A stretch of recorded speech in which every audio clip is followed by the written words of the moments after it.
All right, how we doing? It is NFL offseason. Free agency is right around the corner. We've delayed it just a little bit, but right in time for free agency, I got you with my top 10 upcoming free agents. Some of them have already been tagged. Spoiler alert, we'll get into all of that. But joining me today on the show, my brother Connor. Good to see you, bro. Happy to see you growing on social media. Pumped to get this episode down. We each got our top 10 guys. Not necessarily the best on the market, but our favorites in this upcoming free agency market we're going to talk about. Good to have you, man. How you doing? Yeah, it's phenomenal. I mean, doesn't it feel like the Super Bowl was just 10 seconds ago and now we're already into free agency? I mean, man, I miss the NFL so much. I mean, you can see all the posters in the back. I'm such a junkie for this sport, but I'm so excited to get into it. Fantastic. Love producing the content. Love being back on the JV show, the best show that there is out there on the market. Will I say that? Of course I'm going to say that. I'm out here with you. I love it. I appreciate it, dude. And I tell people, like, they'll ask me, and they're saying, how do you keep yourself entertained during the season? I think free agency is more entertaining than like a week 17 game or a week 18 game. It really does bring a little juice and gives you that mid-season vibe, like Sundays are almost back. Now, I know it kind of ebbs and flows. You got the draft, obviously, and then you'll have some downtime. But for now, we got a pretty jam-packed free agency coming up. I mean, not too many crazy quarterbacks on the market, but definitely some players that are notable, some big names, some all-pro players from this past season that are hitting free agency hard. So I'm pumped up to talk about it. We got about like 6 to 7, no pun intended, that are the same, and then a few each of us kind of want to talk about real quick. But we'll kick things off, Connor, here with George Pickens. Now, obviously franchise tagged by the Dallas Cowboys. This past season, 93 receptions, 1,400 yards, 9 TDs. Phenomenal season with the Dallas Cowboys. He was a crucial piece to this offense. When you look at it, you think back to the days of Amari Cooper and CeeDee Lamb, how good they looked. I thought this was far better. I truly believe George Pickens could be a number one receiver in this league. When CeeDee Lamb was hurt this past season, he put that on full display. And you really did see how much Pittsburgh limited his production. He was really a go ball, fade ball type of receiver there because that's what the offense was. It was dunk and dip down the field and run the rock, and hopefully our defense can stand up strong. That's not what it was in Dallas. He elevated Dak Prescott's play, CeeDee Lamb's play. Javonte Williams looked great there as well. I think he's crucial for them to keep moving forward. Obviously a second-team All-Pro this year and a Pro Bowl for whatever that's worth for you guys watching. They obviously franchise tagged him. I think it's important they give him a monster deal. I think it just has to happen. I mean, there are very few receivers in the league that have the jump ball, contested catch ability, but can also take a slant to the house, right, to have that versatility. So I like George Pickens in Dallas, franchise tagged. What are your thoughts? Where do you see him in the future?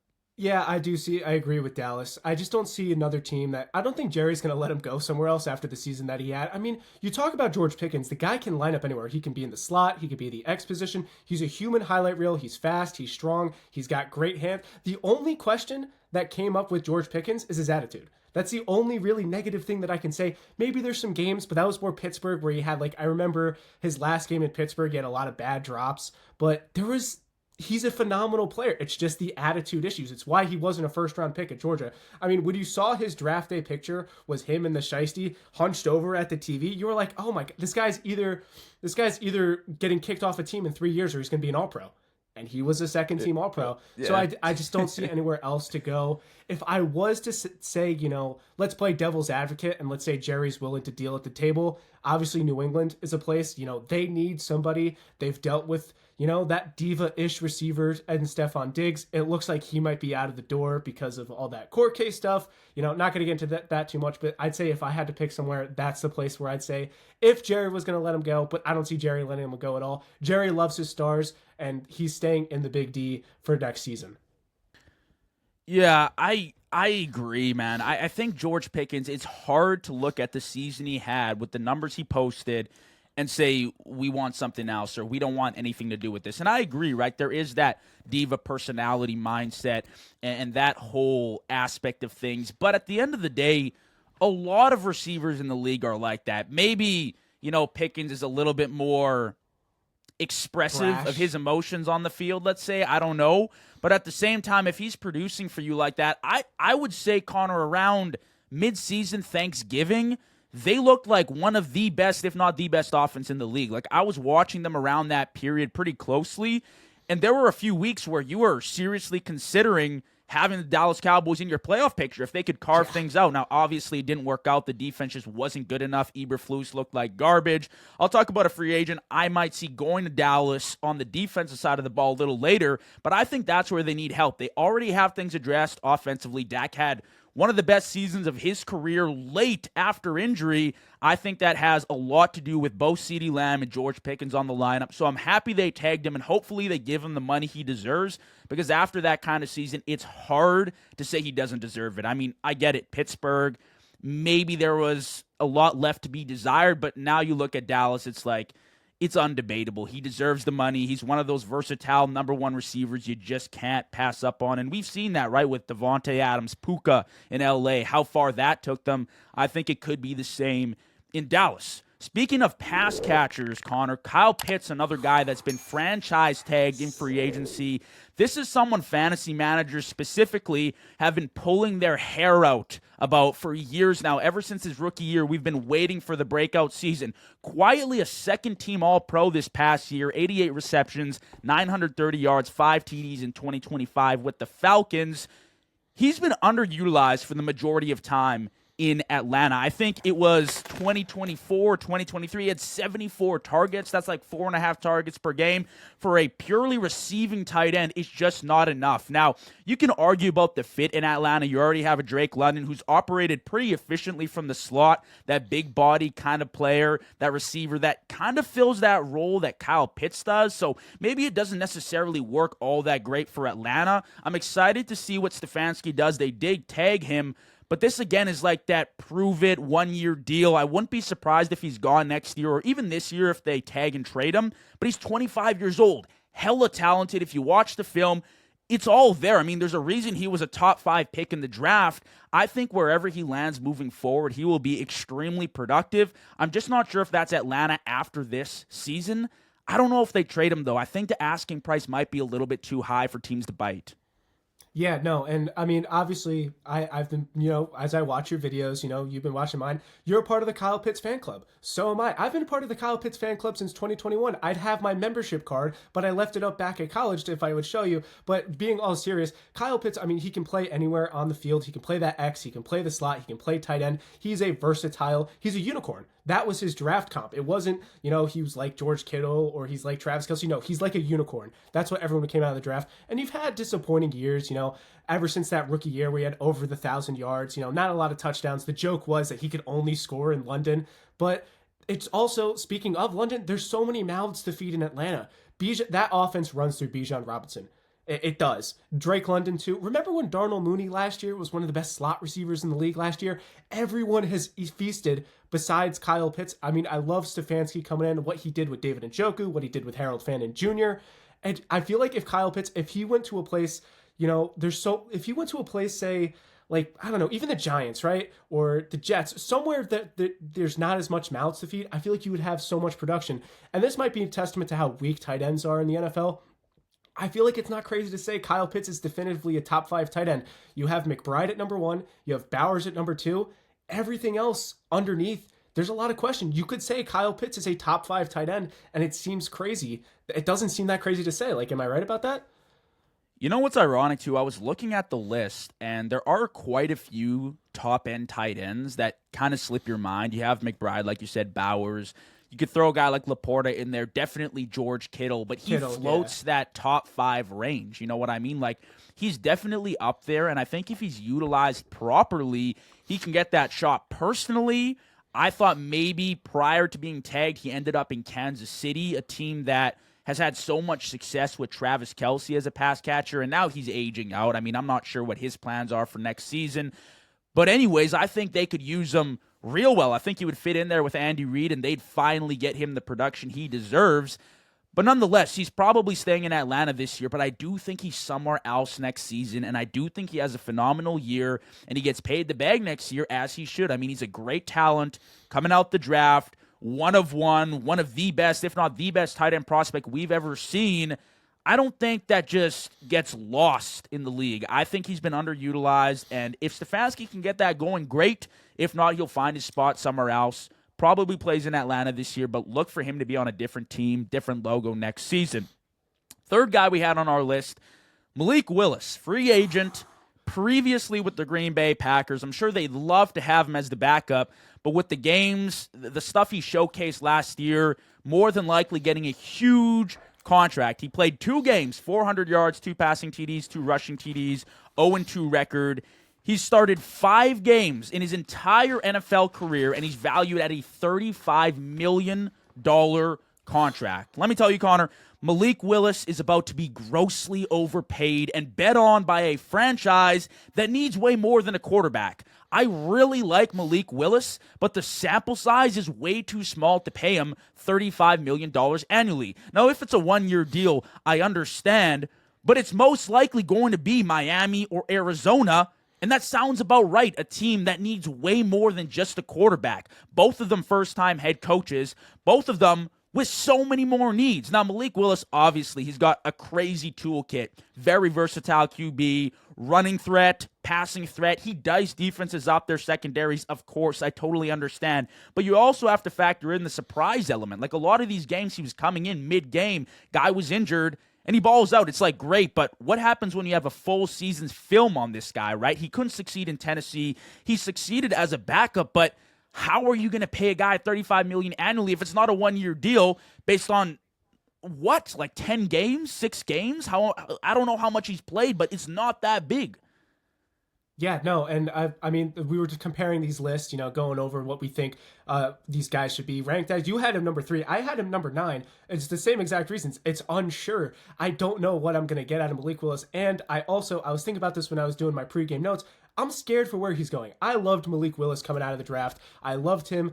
He's the quarterback that you generate in Madden. He's fast. He's got a strong arm. He can make throws on the field. He's everything you'd want, right? In a quarterback. He's the dream model draft quarterback that typically gets ruined by these teams. And the team fits that I have, Miami, Arizona, and then I have 2 other teams that I would love to see. I highly doubt it. Atlanta, and I'd love to see Minnesota. 2 teams that have those disappointing 2024 draft quarterbacks that you're like, are we sure these are the guys? I would love to see Malik Willis take a little bit less money and go somewhere where I think he can succeed. Because I think like Justin Fields, like I was a Justin Fields guy. Then he went to the Jets, took the money, and now we're never going to talk about Justin Fields being a starting quarterback unless the grace of God goes upon him. So with Malik Willis, it's just, I'm really curious to see when these teams get the film on him. Like, I went to Giants-Packers this year, right? Jordan Love gets hurt in the second quarter. Malik Willis comes in. Boom, bada, boom, bam. Goes down the field, scores a touchdown. Everyone's like, wow, Malik Willis. Who is this guy? Like, from Tennessee. Then the Bears game happens. Oh, my gosh, he almost beat Caleb Williams, except for that crazy onside kick. Then the Ravens game. Oh, if Derrick Henry doesn't run for 300 yards, he wins. How many, these teams that had no film on him, just like you said. And when teams start to adjust, when teams get film, can he deal with the pressure of being a full-time NFL quarterback? Some guys look phenomenal as backups. I mean, this is the classic example. Speaking of the Packers, Matt Flynn, that 6-touchdown game against the Lions, had that phenomenal thing, ends up getting the bag at Seattle, doesn't even play because Russell Wilson took his job. Nobody talks about how bad that was because how good it worked out for Seattle. The question is, Malik Willis, there's a lot more questions than answers in my opinion, and that's why I'm a little scared of where he goes, but I'm so excited to see where he goes, and I really hope he balls out. I do too. The only thing, and I don't think he goes to New York just because it's the Jets, and I think players are a little bit more cautious dealing with them right now. They are going to build up with the draft picks that they got in the salary cap, so I think that's the route they go. For Malik Willis, of course, I'd love to see him in Atlanta and Minnesota. I just don't know if they have the cap space available for that kind of contract. I mean, demanding $35 million per year, it's kind of crazy. And you look at guys like Darnold, you look at Daniel Jones, Baker, these guys who have kind of resurrected their careers on new teams. What's the common denominator? With all those teams, it's like they were ready. Baker shows up after Brady. The team was great. Daniel Jones goes to Indianapolis last year. They had a team ready. I mean, Jonathan Taylor, Alec Pierce, they had options Tyler around. Boyd. Exactly. Decent protection. And then Sam Darnold, Minnesota, great team, wins 14 games. Seattle this year, another great team. I don't view that in Miami or Arizona, which is probably where he lands. So I think that's the issue there. I do think there's a spot in this league for Malik Willis. I think he's an absolute baller, But right now, to pay that kind of money for more than a 1-year contract, it kind of concerns me. So I do have him as one of my top free agents this year, but I'm not, raving about any landing spots so far because I just don't think they're well suited to bring in a quarterback like that and expect them to change the franchise. Let's flip to the defensive side of the ball now, Connor. Devin Lloyd, a guy who absolutely balled out, second-team All-Pro honors this past season, 5 interceptions, fumble recovery, 6 tackles for losses. He allowed a 69.2 passer rating while in coverage last season. That's pretty incredible from a linebacker's viewpoint. Obviously, the Jags want to get him back, but it's tough with the contract he'll probably demand. The cap space, it just doesn't look great in Jacksonville right now. And Devin Lloyd's probably commanding around 18 to 20 million. That's the reports I've seen per year. My prediction for Devin Lloyd is the Carolina Panthers. I think they're a team that is starting to climb the ranks very slowly. They're in a great spot because they're not going to pay Bryce Young the absolute bag. This year, he proved he can do it, but not at a $40 million level. And I don't think he'll get to that point next season, which means you can spend and allocate a little bbit more money on defensive players, on defensive starts to bring them into a smaller market to play for you. And getting a middle linebacker, a guy at the central part of your defense who's proven to be great in coverage, who had a great year last year, I think that's huge. Now, there's been a lot of teams, a lot of rumors circulating, so I'm not sure if we're on the same page about the landing spot, but I do think Carolina is a place where it just seems like it fits. It meshes well. Devin Lloyd, obviously, resurrecting his career as well, his time in Jacksonville. He scored himself a huge deal for next year, and I wouldn't be surprised to see him in Carolina with the Panthers. Yeah, I love that fit. Actually, that wasn't even one of the teams that I was thinking, but I love the fit. I mean, a little bit of a tangent here, but there's all this conversation about how free agents don't go to Charlotte, to these small market teams in the NBA. Isn't it phenomenal in the NFL that someone like Devin Lloyd would go to the Panthers, which is considered a small market team? Enough about that tangent. Regardless, the teams that I had was Cincinnati, Dallas, and Washington. And the reason why Cincinnati, I mean, come on, Cincinnati's defense is awful. Will Paul Brown pay for it? No, because if you and me were the official podcasters for the Cincinnati Bengals, he'd make us pay for the mics and the headphones. That's how cheap the Bengals are. I think Dallas, with they're cutting Logan Wilson. They need anybody, especially in that defensive general type of position. Washington, Bobby Wagner gets 50 billion tackles a game, but he also lets up all these runs and passes. All the commentators oh my God, Bobby Wagner, he's amazing. When you look at the stats, yeah, he gets a lot of tackles, but that's all he really does. I think that Washington is another team that their defense really needs to amp up. Frankie Louvu wasn't the impact player that he was the first season, but Devin Lloyd, he's a phenomenal player. He's a 3-down linebacker. He can rush the passer. He can do everything he wanted. When he came out of Utah, he was that hybrid linebacker, super athletic freak prospect that the Jags took a flyer on. It didn't start well, and then in that contract year, he went nuclear. Remember that 99-yard pick six against Patrick Mahomes? That feels like a fever dream ago, a light year ago, but Devin Lloyd, one of my favorite players in this draft. You know what? I'm going to go bold here. I highly doubt this happens, but I'm going to go bold here. I'm going to say since Joe Burrow walks into Cincinnati and says, pay Devin Lloyd, he'll restructure the contract, Cincinnati's got to get somebody in there. They have to get somebody in there on that defense. I hope they do it. That's my bold prediction. Cincinnati actually spends some money. And it makes sense. It's the right fit. It's a defense that has been begging for help for years now, and Devin Lloyd is the move. But like you said, they're an organization that cheaped out on Hendrickson, and I guess for good reason. He didn't really have a great year there, and he's one of the top free agents as well. I'm not sure if we'll talk about him today, but they do need pieces on that defense. I'm just not sure if they spend the money, like you said. Next guy we had on our list, Connor, Tyler Linderbaum, a guy that has just balled out since entering the league. He's been a Pro Bowler in each of the last 3 seasons. Since being a first-round pick in 2022, he's got the second best pass block win rate at center, 96.2%, which ranks second in the league, only behind Creed Humphrey for the Kansas City Chiefs. He's going to ball out wherever he goes. He is arguably the top free agent on the market. If not, he's just not talked about enough because he plays on the offensive line. But he's super important, especially when you're looking to protect your quarterback. Now, I'm sure the Ravens would absolutely love to get this guy back, and I believe he has said, I want to be back in Baltimore. But if he's not back with the Ravens by the free agency period, well, I think he goes maybe to the New York Giants. I like that fit, but I don't know if the cap space is right. I don't know if that's ideal. I think he most likely goes to the Chargers. They have the cap space. The Harbaugh connection is there. John, Jim talking to each other saying, hey, this guy's a baller. Obviously, John Harbaugh now affiliated with the New York Giants, new head coach there. That's why I like that fit. I just don't know if the salary cap fits. It would be detrimental for the Ravens to lose this guy, seriously. Like, they already have weaknesses on that offensive line, but I just don't know if they have the cap space to give him the money that he deserves. I mean, he's going to command a crap ton of money, might be the highest paid center in the league by the end of this free agency period. I'm curious where you got him, but I think the Chargers, as far as fit, makes the most sense. They got to protect Herbert. If they're serious about that, they'll go and make this move. I think they got like $85 million in available cap space, but I also just think it makes sense as far as the Jim and John connection goes. Yeah, no, I mean, obviously that's perfect. Listen, as much as a Giant, world-class Giants fan right here, that was my first fit. The money is tough. It just shows you how terrible Joe Schoen is. I could write you an essay. I could write you a 10-page essay, and we'll talk about it later with Wan'Dale Robinson about how bad Joe Schoen is at his job. But other teams that I was thinking, the Chargers is a fantastic one. They're one that I had down with the amount of money. I mean, everyone remembers that playoff game where the Patriots defensive line just ran through, it was turnstiles. The Chargers offensive line, they weren't blockers. They were turnstiles. Let's get that straightforward. But I was looking at teams that have a lot of cap space and have young quarterbacks that they need to protect.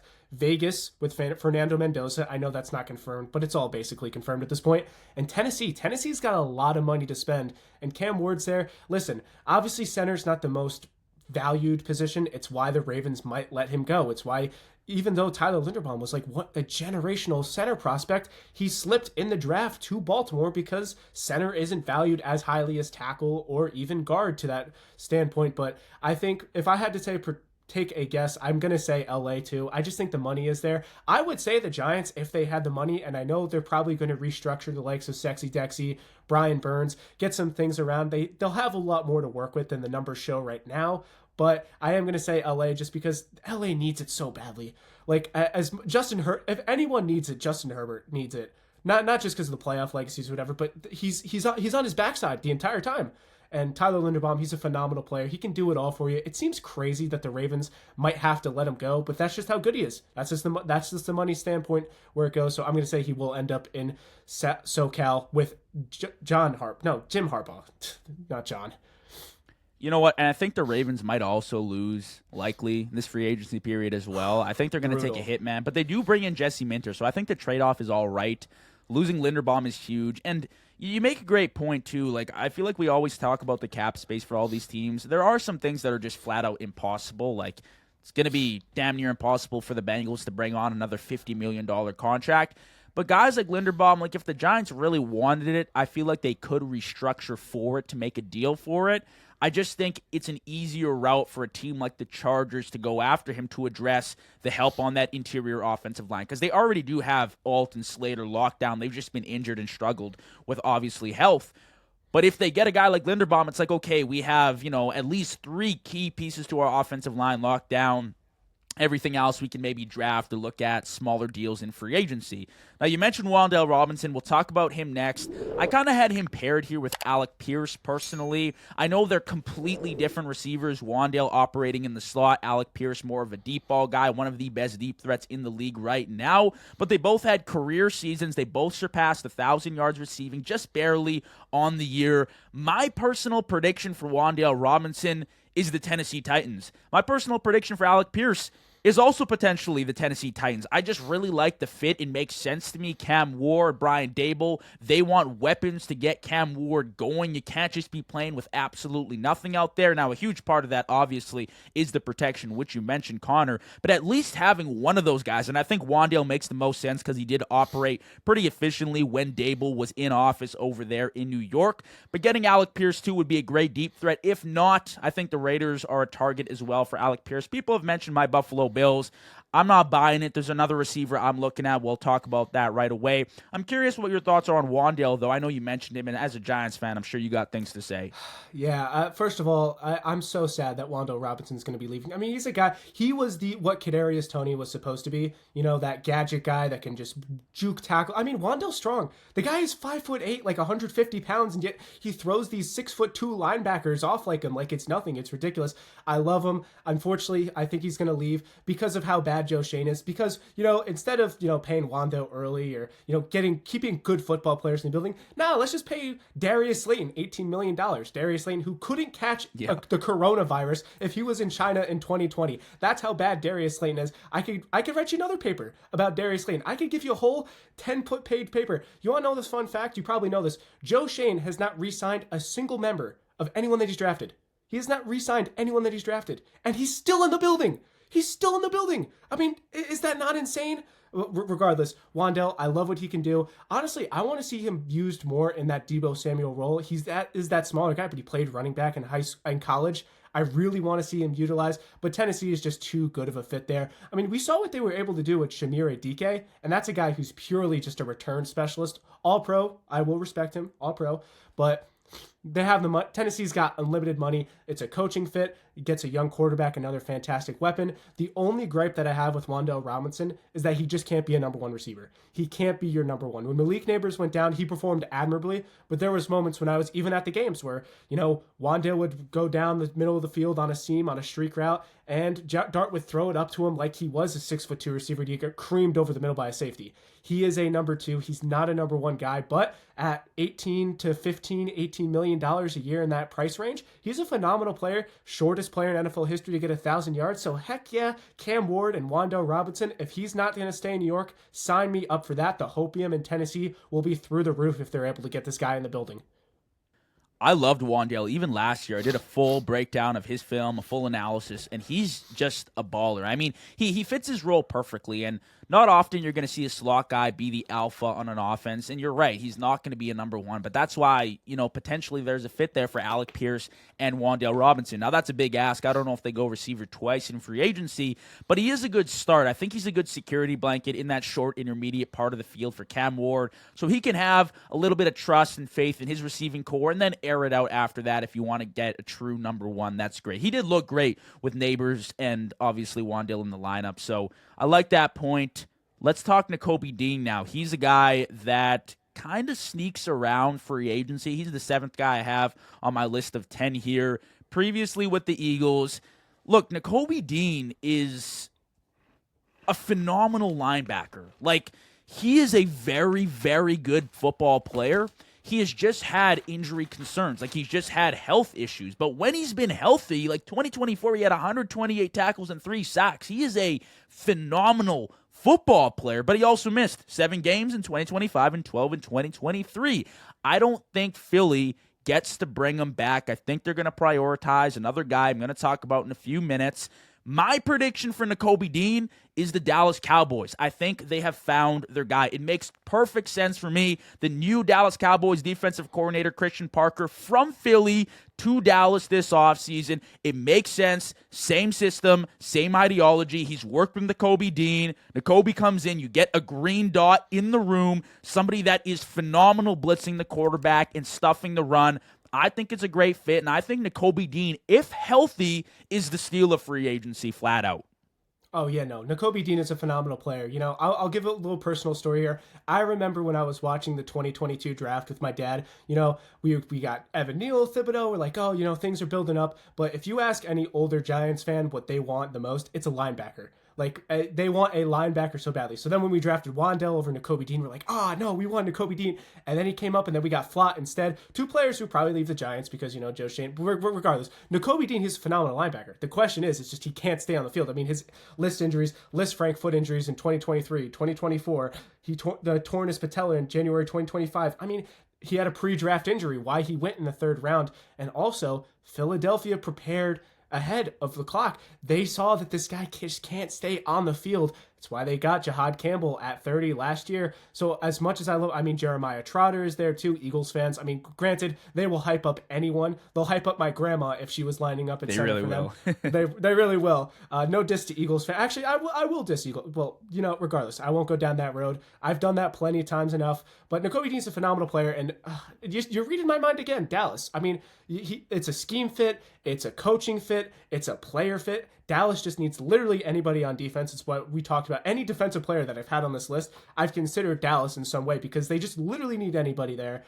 Also, you know Jerry's going to want to up the Eagles. There are not a lot of things that Jerry Jones likes about the NFC East. I'll tell you, the Eagles is at the top of that list. He will pay the extra premium to get Nakobe Dean over in Big D. And I think, yeah, Nakobe Dean, he will have that star on his helmet, to the many objections of Eagles fans who I'm sure will want him to stay. But unfortunately, I just don't think they'll have the money for it, because we can talk about this another time. They'll have a lot of pieces on that defense to pay. Man, you just love saying that Big D, huh? It's come up a few times Well, now. it's just a nickname. I can't do America's team. I can't agree with America's team.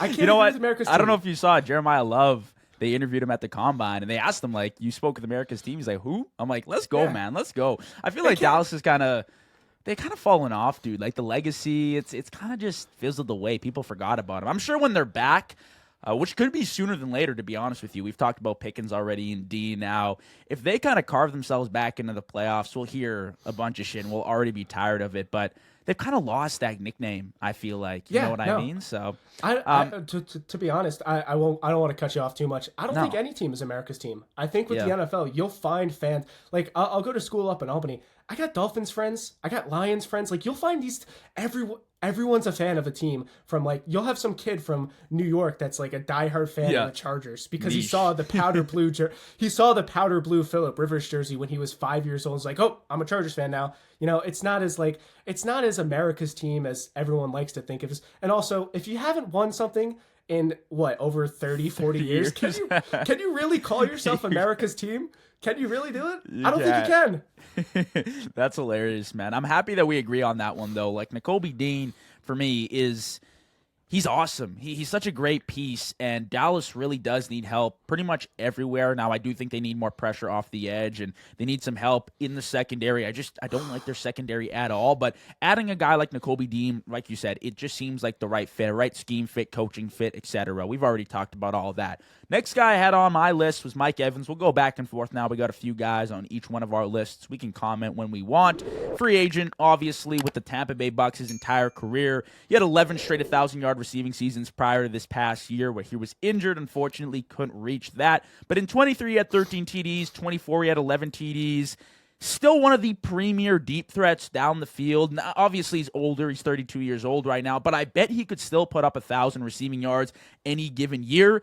If it's not the Bucks, Mike Evans is a perfect fit for my Buffalo Bills. That's the guy I want. He's a veteran with Super Bowl experience. He addresses the issues we've had pushing the field, pushing the ball down the field. We already have Shakir, so he complements his gameplay, his game style perfectly. That's who I kind of want. I don't want him on this huge max 4 or 5 year deal. Just a few years would be perfect. He's exactly what we need. He adds another element to our red zone offense, which is perfect. Like, we just haven't had anything at receiver, and to get a huge frame guy like 6'5" in the red zone down the field, I know he's older, but for what he's going to do for us and bringing him into an environment where you could actually win any given year with Josh Allen, I think it makes the most sense. People have mocked Alec Pierce. People have said potentially A.J. Brown, Justin Jefferson. I'm not buying those two. Maybe Alec Pierce, but I'm more invested in Mike Evans, who has that Super Bowl championship experience coming in town. I think he would be a great fit for us in Buffalo. Yeah, I got a couple things to say on that. Number one, real men did cry when Mike Evans did not get the 1,000 yards again. I mean, it was truly a sad moment. You know, you're sitting there. I remember last year I was watching when he had those injuries, and then Baker called the audible to specifically get him. Like, everyone's on the couch. Yep. My dad's like, "Oh yeah, let's go!" Like, even we're not even Bucks fans, but yet just celebrate. It was just such an awesome moment to see Mike Evans do that, and I do love that Buffalo Bills thing. But listen, I'm gonna throw out a team here. Doesn't this seem like the perfect Tennessee Titans signing? Old, aging receiver. Yeah. It seems like the perfect fit, and they got the money to throw around. But I will say Buffalo is one that I like. First of all, who's making these Justin Jefferson rumors? Like, Minnesota's not letting him go. Like, A.J. Brown ones I can see, but I see all this Justin Jefferson stuff each and every day. Granted, playing with J.J. McCarthy is awful, and I wouldn't want to do it either, but he's got, like, what, a $35-40 billion contract there? There's no way he's leaving. It's like seeing all these crazy rumors. It's not going to happen. It's like this is on TMZ. If TMZ came out and said Justin Jefferson was getting traded, I trust that more than some of these rumors that I've been seeing out there. No, I agree. I just don't see it happening. I like Mike Evans as a fit personally. And like you said, when you think of Tampa Bay Buccaneers football, like, he is the face of the franchise and really the face of what Tampa Bay Bucks football is. Like, I know Brady went there and won a Super Bowl, and they've had a lot of guys in history, but I think Evans really is what Tampa Bay Bucks football is and what all the fans want it to be. I think he is the face, and I think they do their best to bring him back. I think Evans himself, probably wants to retire a Buck, but hey, if things don't happen, I'd be more than willing to welcome him in Buffalo. Connor, who was the guy? Go ahead. Oh, 1 sec. I just want to say, is it crazy to have the conversation that he's the greatest Buccaneer of all time? Oh, for sure. For sure. It's not great. I mean, you have Warren Sapp, I think Rondé Barber. Probably the greatest ever player to play for the Bucks is obviously Tom Brady, but he's not the greatest Buccaneer of all time. So before everyone in the comments goes, oh, what about Tom Brady? He played there for 3 years. All right, pump the brakes about that a little bit. But yeah, Mike Evans, he symbolizes everything, and I do think he will stay in Tampa Bay if he wants to, and I totally think he does, and I think he's going to be cheap and effective. And for Emeka Egbuka, I said Emeka, and I got a lot of heat for that one, for mispronouncing that one, but he's such a leadership role. He's a leader. He's everything you want. He can still ball out. It's just the injuries, which has been a little bit of a question. The injuries, the age. He needs to stay there. Everyone needs to see it, and hopefully next year he gets at 1,000 yards. Again, I know it's not the record, but we would all shed a tear to see it one more time. No, 100%. Who was the guy you had on your list after Nakobe Dean? After Nakobe Dean, I'm looking through my list, and someone that I really want to talk about was AVT from the Jets, Alijah Vera-Tucker from the Jets. And the reason is he's similar to Nakobe Dean, not in the position all that he plays, but the fact that this guy can just never stay on the field. He's a phenomenal football player. You talk to Jets fans, which obviously I'm in New York, I have to deal with them, as sad as they are, as depressing as it is to be a Jets fan. It's why I try not to make fun of them too much. That's a tough existence to go. But I mean, you look at his histories and his injury histories. 2021 toe sprain, 2022 triceps tear, 2023 Achilles tear, 2024 ankle sprain, 2025 torn triceps. I mean, this guy has never had a season where he's fully there, but Jets fans will talk about him like he's a phenomenal player, which he is. He can run block, he can pass block, he is everything you would want. I mean, team fits that I think the Jets, obviously, because they have so much money to spend and they just need good football players on their team. But I think the Chargers is really a place where I would look at. Cleveland, they need a lot of offensive line help. But I think the Chargers, if you're not say Tyler Linderbaum's price is too high, if you can get AVT, I know you're scared with the injury history, with how Slater went down, with how Alt went down, but if AVT worked out, I mean, how phenomenal would that be? And his price isn't too bad either. It's around that $12-14 million. If he just stays off the injury table, this could be one of the best free agent signings you'll see the entire season. Yeah, I mean, if you get him for $12 million, that's just insane. And obviously, you're betting on the health, and that's a big risk, obviously, with his history. But if you're a team like the Chargers, I mean, it can't get much worse. So maybe it's worth taking the risk, and obviously, you're getting him at a discounted price, which might work to your advantage if he can't stay healthy for a season or two, which is great. I like the pick. Another guy I had on my list was Jaelen Phillips. Obviously, kind of had his career resurgence in the back half of the season with the Philadelphia Eagles. I wasn't sure if Philly was bringing him back, but then Goodell and the NFL bumped up the cap space limit, and I was like, they're probably going to spend it on Jaelen Phillips. I thought he had a great back end to the season. He definitely helped out this Vic Fangio defense, putting pressure on the QB, made some huge plays, was an immediate impact player. I remember the first game he came back, immediately he just balled out. I mean, you could see it out there. He was an immediate impact player. So I think Philly holds on to him and eventually lets Nakobe Dean go to Dallas. I don't know what your thoughts are on that. If you want to comment or give your next player, totally up to you. I mean, Jaelen Phillips, he's a phenomenal player. I remember watching that Sunday night game against the Lions where the Eagles offense, like all of last year, couldn't do anything. But Jaelen Phillips is just in the backfield every play. And I'm watching this and I'm like, shit. Philly really did it again. They really did it again. And I mean, with Vic Fangio, it's the perfect symbolization. I mean, he had his best years. And another thing like Jaelen Phillips, a lot of the players we've mentioned here, a significant injury history. I mean, how many times when I talk to my Dolphins friends, they're like, oh man, Jaelen Phillips, he's awesome, but he can never stay on the field. So it is a bit of a risk there. He wasn't injured last season, but he's had season-ending injuries before, Achilles tears, ACL tears, Granted, one of them was on MetLife. So, you know what? I'll give him that. I'll give him a little bit of credit there. MetLife, you know, it does snatch bodies. It does snatch souls. It does take everything you want and just shove it down the hole. Regardless, Jaelen Phillips, he's a phenomenal player. I'd love to I wouldn't love to see him back in Philadelphia because I don't want to have to worry about him, but obviously he'll go back there. Fangio's a defensive genius. Fangio has gotten the best out of him. And also, pass rusher, it's a premium. It is a premium position in the NFL. That's why they'll spend the bucks on Phillips instead of Nakobe Dean, because you could find linebackers in the later rounds of the draft. You're not going to find a player like Jaelen Phillips in the later rounds in the NFL draft. So I will agree. Unfortunately, to the dismay of myself, he will stay in Philadelphia. Yeah, I think they either get him or Dean, or both, but I think it's more likely they stick with Jaelen Phillips after the season. And after the back half of the season that they watched from him, it really wasn't Philly's defense that was the problem last year. It was the offense, which is kind of ironic considering how much money they did end up spending on it with Hurts and A.J. Brown and Saquon, etc. But who was your next guy that you had on your list? I believe you had two more. Yeah, I had Kenneth Walker. I had K9. Yep. And it seems crazy to put a running back on this list, but when I was making this list, I'm like, who is just a good football player? Who is going to help change the teams that they go on? And Kenneth Walker, he's probably not going to stay in Seattle. I mean, it seems crazy that the Super Bowl MVP is leaving the next season, but it's just the position. Running back, it's not highly valued, but he's a phenomenal player. He's a patient running back. I mean, I remember everyone was making the Le'Veon Bell comparisons in the Super Bowl when you see those slow-mos by NBC, 100%. And he would just dive in and out. I mean, when I'm scrolling through Instagram, and of course I see that JV Show always liking these posts about Le'Veon Bell and Kenneth Walker. I mean, gotta love it. Yeah, of course. 80 carries, 376 yards, and 5 touchdowns in the playoffs. This guy chose the perfect time to go off and get paid. I had teams that I was going. Seattle, obviously, a lot of all these players are good players. It's why for best fits, because they're performing well. It's not like these are like questionable players that just aren't doing well, that are hidden gems. These are all good players. It's why I think the best fit for them is to stay on their teams. But unfortunately, it's just because of money ways or playing time or stuff like other factors, they're just not able to. I think Arizona is a team that really needs to just get some offensive pieces in. James Conner destroyed his ankle last year. Trey Benson is another injury-prone running back. They need superstars in the building to compete in the toughest division in football. And I don't know if drafting Jeremiah Love at 3 is really the right move for them. That's another story for another day. Denver is another team. You talk to a lot of Broncos fans, they really want a running back to utilize that offensive line. Minnesota, if they had the money, I'm not going to say he's going there. If they had the money, Aaron Jones has passed it. Jordan Mason's like, Jordan Mason, he's a fine number 2. He's not a number 1. And then a team that I don't think they have the money for it, but this was a team that was one of the worst rushing offenses in the NFL that just needs offensive weapons in general. The Houston Texans.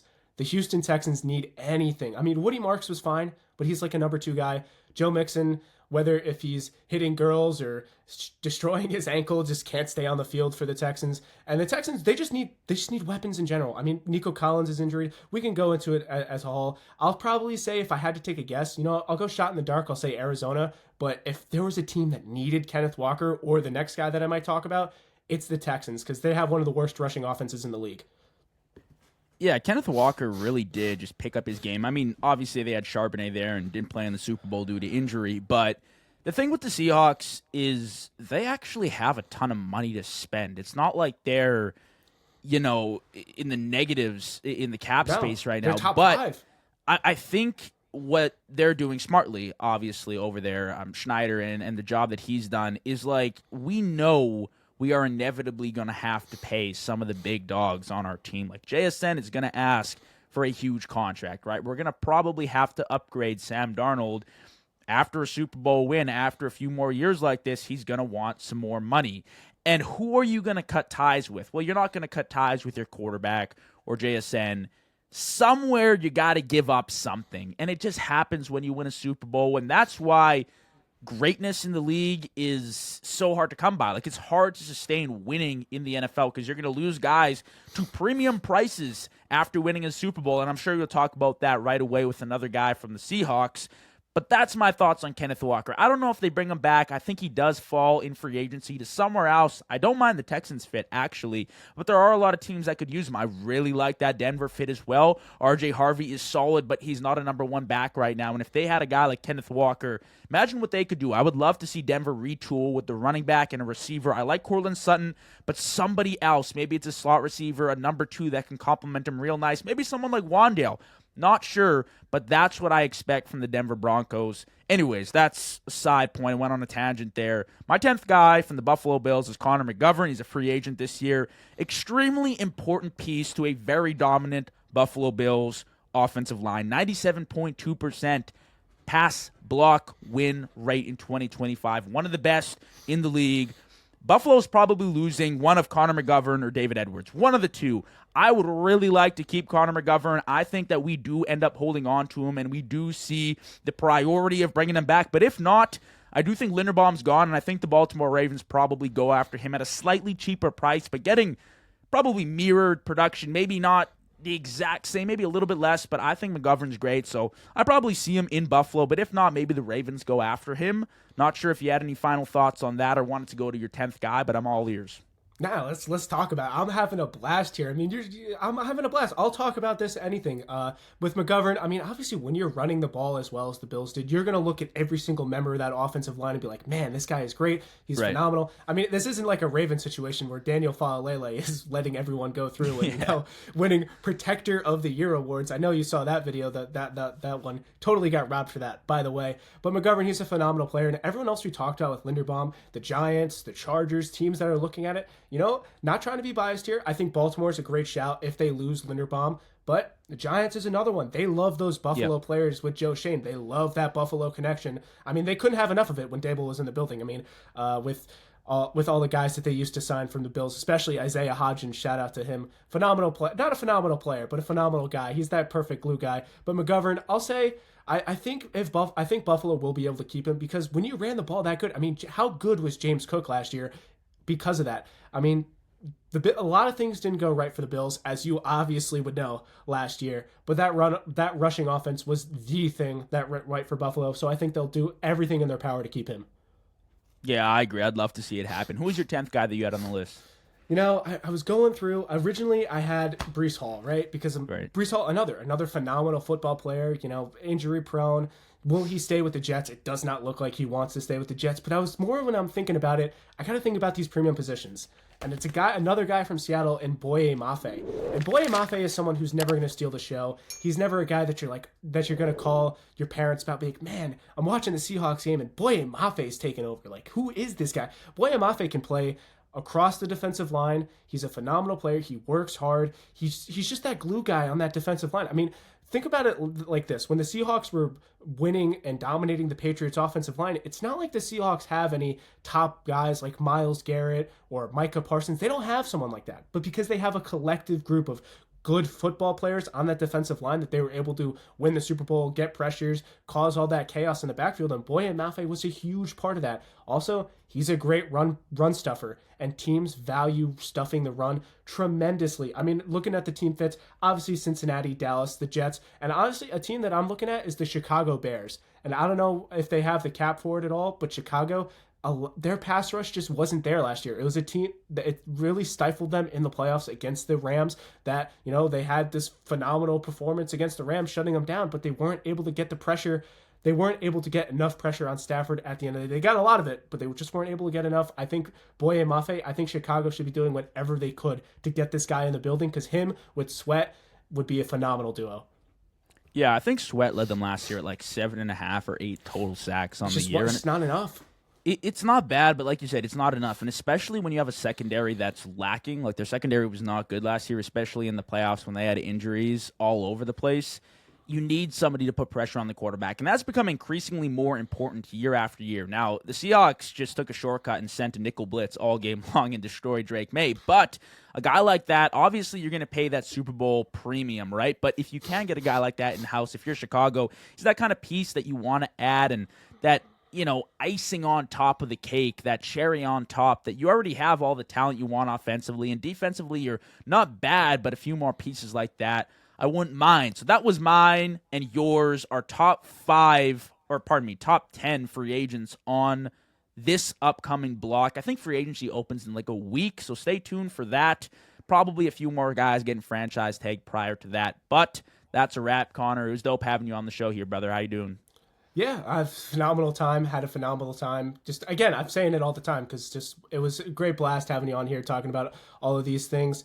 If you're interested in checking out my stuff, it's at the Hurdle Podcast. I'll send JV the link if he puts it in the description. I'm sure he will. He's a fantastic guy. Sir. I also recently started a soccer channel. As you can see, I have a whole bunch of soccer stuff in the back. We got a World Cup year. There's a lot of stuff to talk about, so I'm pumping out the content on the daily. I've been grading rookies. I've been doing a series where I'm grading every single rookie from the 2025 draft. It's been a blast. I love doing it. So check me out. Appreciate you having me again on the JV show, and I can't wait to be back if you ever need me again, because I will do this. I had such a phenomenal time.